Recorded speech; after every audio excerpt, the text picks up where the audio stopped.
شروع اللہ کا نام لے کر جو بڑا مہربان نہایت رحم والا ہے۔ لوگو اپنے پروردگار سے ڈرو کہ قیامت کا زلزلہ ایک حادثہ عظیم ہے۔ اے مخاطب، جس دن تو اس کو دیکھے گا اس دن یہ حال ہوگا کہ تمام دودھ پلانے والی عورتیں اپنے بچوں کو بھول جائیں گی اور تمام حمل والیوں کے حمل گر پڑیں گے، اور لوگ تجھ کو مدہوش نظر آئیں گے، حالانکہ وہ مدہوش نہیں ہوں گے بلکہ عذاب دیکھ کر مدہوش ہو رہے ہوں گے۔ بے شک اللہ کا عذاب بڑا سخت ہے۔ اور بعض لوگ ایسے ہیں جو اللہ کی شان میں علم کے بغیر جھگڑتے اور ہر شیطان سرکش کی پیروی کرتے ہیں، جس کے بارے میں لکھ دیا گیا ہے کہ جو اسے دوست رکھے گا تو وہ اس کو گمراہ کر دے گا اور دوزخ کے عذاب کا رستہ دکھائے گا۔ لوگو، اگر تم کو مرنے کے بعد جی اٹھنے میں کچھ شک ہو تو ہم نے تم کو پہلی بار بھی تو پیدا کیا تھا، یعنی ابتدا میں مٹی سے، پھر اس سے نطفہ بنا کر، پھر اس سے خون کا لوتھڑا بنا کر، پھر اس سے بوٹی بنا کر جس کی بناوٹ کامل بھی ہوتی ہے اور ناقص بھی، تاکہ تم پر اپنی خالقیت ظاہر کر دیں۔ اور ہم جس کو چاہتے ہیں ایک میعاد مقرر تک پیٹ میں ٹھہرائے رکھتے ہیں، پھر تم کو بچہ بنا کر نکالتے ہیں، پھر تم جوانی کو پہنچتے ہو، اور بعض قبل از پیری مر جاتے ہیں، اور بعض بڑھاپے کی نہایت خراب عمر کی طرف لوٹائے جاتے ہیں کہ بہت کچھ جاننے کے بعد بالکل بے علم ہو جاتی ہیں۔ اور اے دیکھنے والے، تو دیکھتا ہے کہ ایک وقت میں زمین خشک پڑی ہوتی ہے، پھر جب ہم اس پر مے برساتے ہیں تو وہ شاداب ہو جاتی اور ابھرنے لگتی ہے اور طرح طرح کی بارونق چیزیں اگاتی ہے۔ ان قدرتوں سے ظاہر ہے کہ اللہ ہی قادر مطلق ہے جو برحق ہے، اور یہ کہ وہ مردوں کو زندہ کر دیتا ہے، اور یہ کہ وہ ہر چیز پر قدرت رکھتا ہے، اور یہ کہ قیامت آنے والی ہے اس میں کچھ شک نہیں، اور یہ کہ اللہ سب لوگوں کو جو قبروں میں ہیں جلا اٹھائے گا۔ اور لوگوں میں کوئی ایسا بھی ہے جو اللہ کی شان میں بغیر علم کے اور بغیر ہدایت کے اور بغیر کتاب روشن کے جھگڑتا ہے اور تکبر سے گردن موڑ لیتا ہے تاکہ لوگوں کو اللہ کے رستے سے گمراہ کر دے۔ اس کے لیے دنیا میں ذلت ہے، اور قیامت کے دن ہم اسے عذاب آتش سوزاں کا مزہ چکھائیں گے۔ اے سرکش، یہ اس کفر کی سزا ہے جو تیرے ہاتھوں نے آگے بھیجا ہے، اور اللہ اپنے بندوں پر ظلم کرنے والا نہیں۔ اور لوگوں میں بعض ایسا بھی ہے جو کنارے پر کھڑا ہو کر اللہ کی عبادت کرتا ہے، اگر اس کو کوئی دنیاوی فائدہ پہنچے تو اس کے سبب مطمئن ہو جائے، اور اگر کوئی آفت پڑے تو منہ کے بل لوٹ جائے، یعنی پھر کافر ہو جائے۔ اس نے دنیا میں بھی نقصان اٹھایا اور آخرت میں بھی، یہی تو صاف نقصان ہے۔ یہ اللہ کے سوا ایسی چیز کو پکارتا ہے جو نہ اسے نقصان پہنچائے اور نہ فائدہ دے سکے، یہی تو پرلے درجے کی گمراہی ہے۔ بلکہ ایسے شخص کو پکارتا ہے جس کا نقصان فائدے سے زیادہ قریب ہے۔ ایسا دوست بھی برا اور ایسا ساتھی بھی برا۔ جو لوگ ایمان لائے اور عمل نیک کرتے رہے، اللہ ان کو بہشتوں میں داخل کرے گا جن کے نیچے نہریں بہ رہی ہیں۔ کچھ شک نہیں کہ اللہ جو چاہتا ہے کرتا ہے۔ جو شخص یہ گمان کرتا ہو کہ اللہ اس کو دنیا اور آخرت میں مدد نہیں دے گا تو اس کو چاہیے کہ اوپر کی طرف یعنی اپنے گھر کی چھت میں ایک رسی باندھے، پھر اس سے اپنا گلا گھونٹ لے، پھر دیکھے کہ آیا یہ تدبیر اس کے غصے کو دور کر دیتی ہے۔ اور اسی طرح ہم نے اس قرآن کو اتارا جس کی تمام باتیں کھلی ہوئی ہیں، اور یہ یاد رکھو کہ اللہ جس کو چاہتا ہے ہدایت دیتا ہے۔ جو لوگ مومن یعنی مسلمان ہیں اور جو یہودی ہیں اور ستارہ پرست اور عیسائی اور مجوسی اور مشرک، اللہ ان سب میں قیامت کے دن فیصلہ کر دے گا۔ بے شک اللہ ہر چیز سے باخبر ہے۔ کیا تم نے نہیں دیکھا کہ جو مخلوق آسمانوں میں ہے اور جو زمین میں ہے، اور سورج اور چاند اور ستارے اور پہاڑ اور درخت اور چوپائے اور بہت سے انسان اللہ کو سجدہ کرتے ہیں، اور بہت سے ایسے ہیں جن پر عذاب ثابت ہو چکا ہے، اور جس شخص کو اللہ ذلیل کرے اس کو کوئی عزت دینے والا نہیں۔ بے شک اللہ جو چاہتا ہے کرتا ہے۔ یہ دو فریق ایک دوسرے کے دشمن اپنے پروردگار کے بارے میں جھگڑتے ہیں، تو جو کافر ہیں ان کے لیے آگ کے کپڑے قطع کیے جائیں گے اور ان کے سروں پر جلتا ہوا پانی ڈالا جائے گا، اس سے ان کے پیٹ کے اندر کی چیزیں اور کھالیں گل جائیں گی، اور ان کے مارنے کے لیے لوہے کے ہتھوڑے ہوں گے۔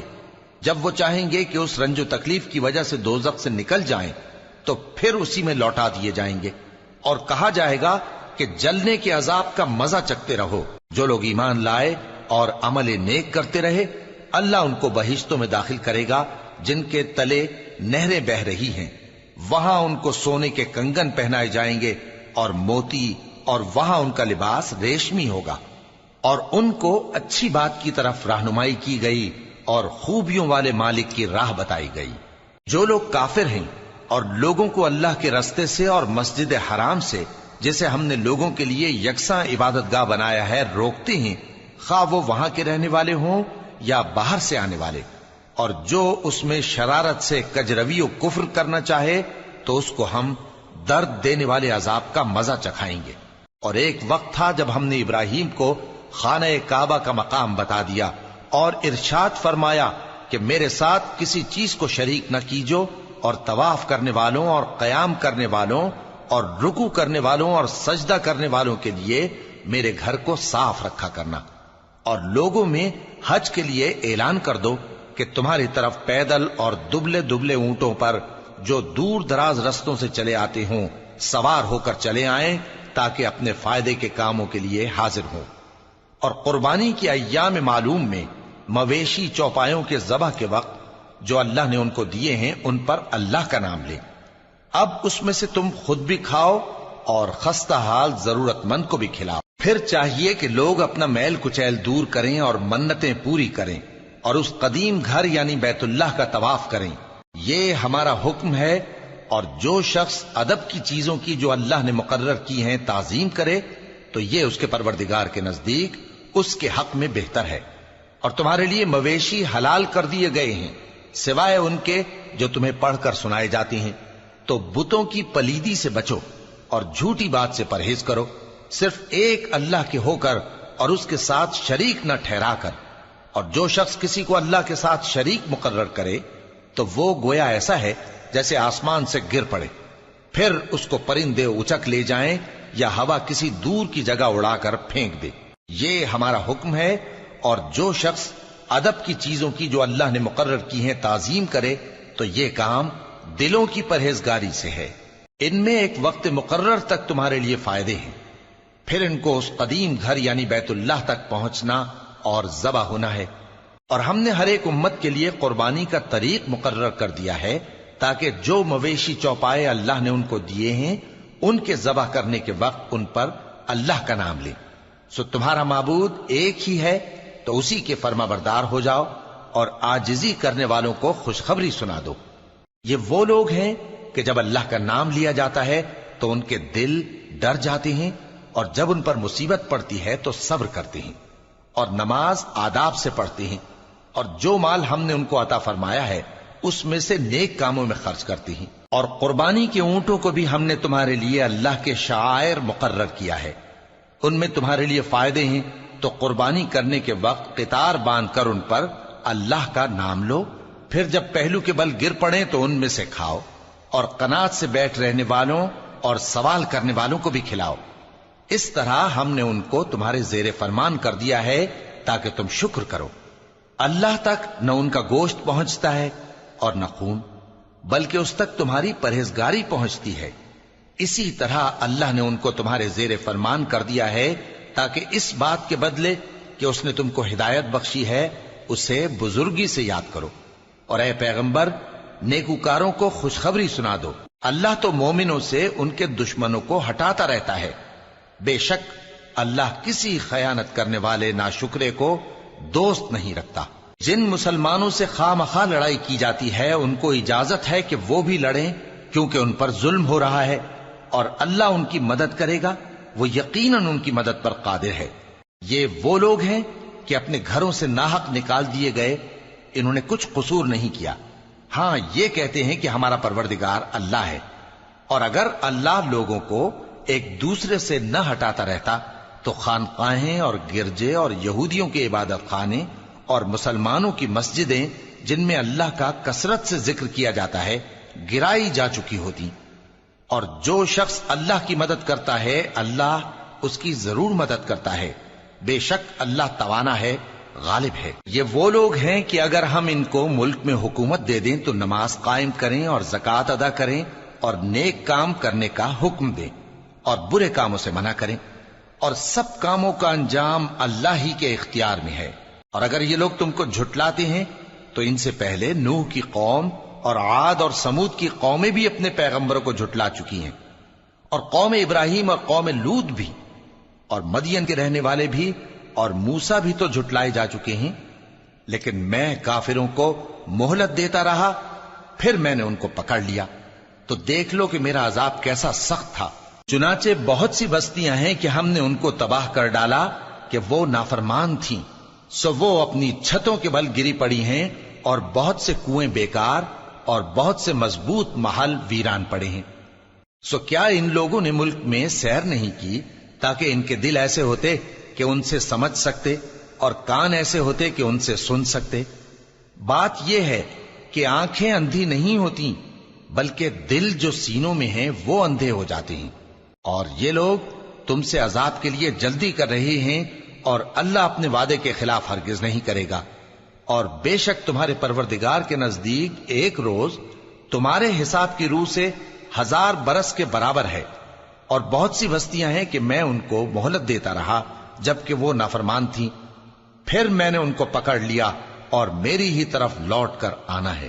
اے پیغمبر کہہ دو کہ لوگوں میں تو تم کو کھلم کھلا خبردار کرنے والا ہوں، تو جو لوگ ایمان لائے اور کام نیک کیے ان کے لیے بخشش اور عزت کی روزی ہے، اور جن لوگوں نے ہماری آیتوں میں اپنے خیال میں ہمیں عاجز کرنے کے لیے دوڑ دھوپ کی وہ اہل دوزخ ہیں۔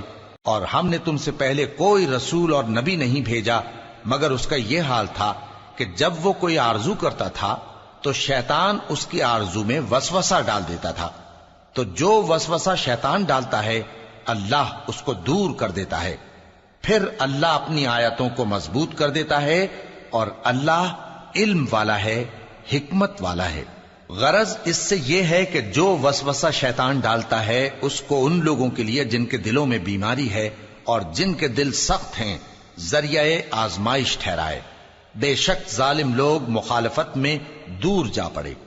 اور یہ بھی غرض ہے کہ جن لوگوں کو علم عطا ہوا ہے وہ جان لیں کہ وہ یعنی وحی تمہارے پروردگار کی طرف سے حق ہے، تو وہ اس پر ایمان لائیں اور ان کے دل اللہ کے آگے عاجزی کریں۔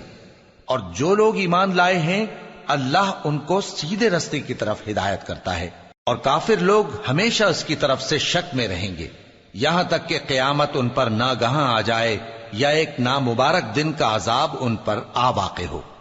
اس روز بادشاہی اللہ ہی کی ہوگی اور وہ ان میں فیصلہ کر دے گا، تو جو لوگ ایمان لائے اور عمل نیک کرتے رہے وہ نعمت کے باغوں میں ہوں گے، اور جو کافر ہوئے اور ہماری آیتوں کو جھٹلاتے رہے ان کے لیے ذلیل کرنے والا عذاب ہوگا۔ اور جن لوگوں نے اللہ کی راہ میں ہجرت کی پھر مارے گئے یا مر گئے ان کو اللہ اچھی روزی دے گا، اور بے شک اللہ بہترین رزق دینے والا ہے۔ وہ ان کو ایسے مقام میں داخل کرے گا جسے وہ پسند کریں گے، اور اللہ تو جاننے والا ہے، بردبار ہے۔ یہ بات اللہ کے ہاں ٹھہر چکی ہے، اور جو شخص کسی کو اتنی ہی ایذا دے جتنی ایذا اس کو دی گئی، پھر اس شخص پر زیادتی کی جائے تو اللہ اس کی مدد کرے گا۔ بے شک اللہ معاف کرنے والا ہے، بخشنے والا ہے۔ یہ اس لیے کہ اللہ رات کو دن میں داخل کرتا ہے اور دن کو رات میں داخل کرتا ہے، اور اللہ تو سننے والا ہے، دیکھنے والا ہے۔ یہ اس لیے کہ اللہ ہی برحق ہے، اور جس چیز کو کافر اللہ کے سوا پکارتے ہیں وہ باطل ہے، اور اس لیے کہ اللہ اونچی شان والا ہے، بڑا ہے۔ کیا تم نہیں دیکھتے کہ اللہ آسمان سے مے برساتا ہے تو زمین سرسبز ہو جاتی ہے؟ بے شک اللہ مہربان ہے، خبردار ہے۔ جو کچھ آسمانوں میں ہے اور جو کچھ زمین میں ہے اسی کا ہے، اور بے شک اللہ بے نیاز ہے، قابل ستائش ہے۔ کیا تم نہیں دیکھتے کہ جتنی چیزیں زمین میں ہیں سب اللہ نے تمہارے زیر فرمان کر رکھی ہیں، اور کشتیاں بھی جو اسی کے حکم سے سمندر میں چلتی ہیں، اور وہ آسمان کو تھامے رہتا ہے کہ زمین پر نہ گر پڑے مگر اس کے حکم سے۔ بے شک اللہ لوگوں پر نہایت شفقت کرنے والا مہربان ہے۔ اور وہی تو ہے جس نے تم کو حیات بخشی، پھر تم کو مارتا ہے، پھر تمہیں زندہ بھی کرے گا، اور انسان تو بڑا ناشکرا ہے۔ ہم نے ہر ایک امت کے لیے بندگی کی ایک راہ مقرر کر دی ہے، کہ اسی طرح وہ بندگی کرتے ہیں، تو یہ لوگ تم سے اس معاملے میں جھگڑا نہ کریں، اور تم لوگوں کو اپنے پروردگار کی طرف بلاتے رہو، بے شک تم سیدھے رستے پر ہو۔ اور اگر یہ تم سے جھگڑا کریں تو کہہ دو کہ جو عمل تم کرتے ہو اللہ ان سے خوب واقف ہے۔ جن باتوں میں تم اختلاف کرتے ہو اللہ تم میں قیامت کے روز ان کا فیصلہ کر دے گا۔ کیا تم نہیں جانتے کہ جو کچھ آسمان اور زمین میں ہے اللہ اس کو جانتا ہے؟ یہ سب کچھ کتاب میں لکھا ہوا ہے، بے شک یہ سب اللہ کو آسان ہے۔ اور یہ لوگ اللہ کے سوا ایسی چیزوں کی عبادت کرتے ہیں جن کی اس نے کوئی سند نازل نہیں فرمائی، اور نہ ان کے پاس اس کی کوئی دلیل ہے، اور ظالموں کا کوئی بھی مددگار نہیں ہوگا۔ اور جب ان کو ہماری صاف صاف آیتیں پڑھ کر سنائی جاتی ہیں تو ان کی شکل بگڑ جاتی ہے، اور تم ان کے چہروں میں صاف طور پر ناگواری دیکھتے ہو۔ ایسا لگتا ہے کہ جو لوگ ان کو ہماری آیتیں پڑھ کر سناتے ہیں ان پر حملہ کر دیں گے۔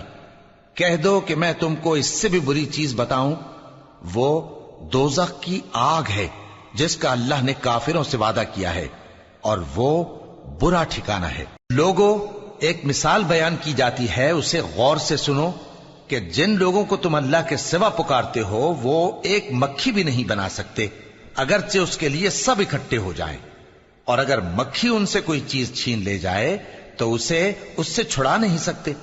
طالب اور مطلوب یعنی عابد اور معبود دونوں گئے گزرے ہیں۔ ان لوگوں نے اللہ کی قدر جیسی کرنی چاہیے تھی نہیں کی۔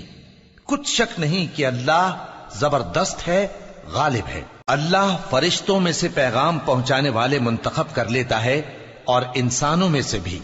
بے شک اللہ سننے والا ہے، دیکھنے والا ہے۔ جو ان کے آگے ہے اور جو ان کے پیچھے ہے وہ اس سے واقف ہے، اور سب کاموں کا رجوع اللہ ہی کی طرف ہے۔ مومنوں، رکوع کرتے اور سجدہ کرتے اور اپنے پروردگار کی عبادت کرتے رہو اور نیک کام کرو تاکہ فلاح پاؤ، اور اللہ کی راہ میں جہاد کرو جیسا جہاد کرنے کا حق ہے۔ اس نے تم کو منتخب کیا ہے اور تم پر دین کی کسی بات میں تنگی نہیں کی، اور تمہارے لیے تمہارے باپ ابراہیم کا دین پسند کیا۔ اسی اللہ نے پہلے یعنی پہلی کتابوں میں تمہارا نام مسلم رکھا تھا، اور اس کتاب میں بھی وہی نام رکھا ہے۔ تو جہاد کرو تاکہ پیغمبر تمہارے بارے میں گواہ ہوں اور تم لوگوں کے مقابلے میں گواہ رہو۔ سو مسلمانوں، نماز قائم کرو اور زکوٰۃ دو اور اللہ کے دین کی رسی کو پکڑے رہو، وہی تمہارا دوست ہے۔ سو وہ کیا خوب دوست ہے اور کیا خوب مددگار ہے۔